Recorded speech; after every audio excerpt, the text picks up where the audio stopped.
You can duplicate an existing page on your site from Page Settings. This allows you to quickly add a page with the same layout and blocks as the original page. Only regular pages can be duplicated. Blogs, galleries, links, events, folders, and index pages can't be duplicated. In the Home menu, click Pages. Then click on the gear icon next to the page you would like to duplicate. This will open up your page settings. Scroll down and click on the Duplicate Page button. Then click Confirm to duplicate the page. After clicking Confirm, the new page appears in the Not Linked section of your navigation. The new page will have the same title as the original page. The URL slug is the same as the original page, plus a number added to the end.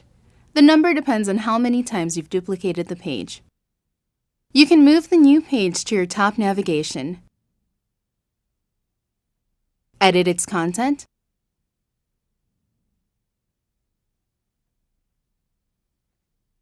and change the settings as you would with any other page.